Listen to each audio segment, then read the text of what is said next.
facts and belief. I know the religious people believe, the scientist has proved. What do you believe? What do you think happens when we die?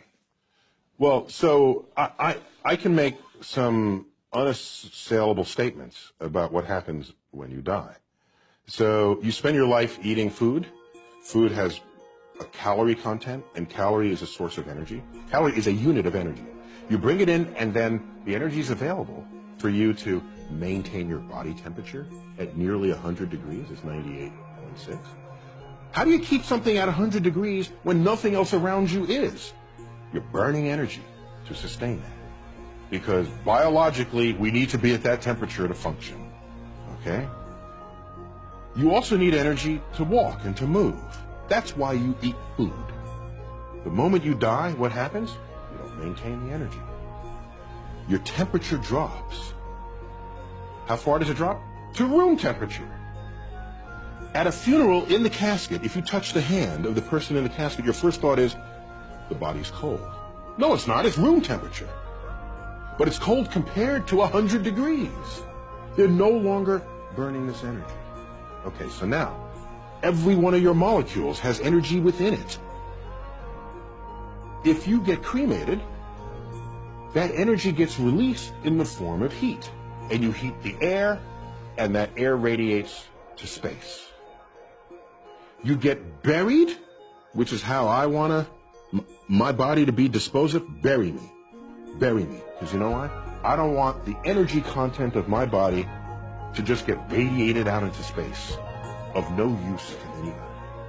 Put me in the ground. Let the worms, microbes, come in and out of my body.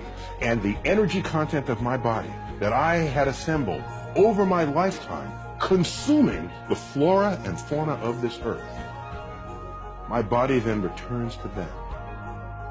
And thus is the cycle of life. I know that's going to happen because you can measure where the energy goes. And that's how I want to go out. But you're not conscious, and that's for eternity, right? Yeah, there's no evidence that I have any consciousness of anything. And by the way, is that so weird? Did you have consciousness before you were born? Were you saying, how come I'm not on Earth? My gosh, I need to be on Earth. Or how come, where am I? No, there's just a state of non-existence. And so I'm not given any reason. But now I am born, okay, and I can't stand the thought of non-existence. See, I already have existence. I accept it. Okay, it is true. We fear death because we are born knowing only life. Right. I get that. However, I take another view, because I've been asked, if you could live forever, would you? Yes. Okay, we're done on the interview. Yes. No, okay, sure, that's an attractive idea. But the way I look at it is the knowledge that I'm going to die that creates the focus that I bring to being alive. The urgency of accomplishment. The need to express love. Now, not later. If we live forever, why ever even get out of bed again? Because you always have tomorrow. That's not the kind of life I want to lead.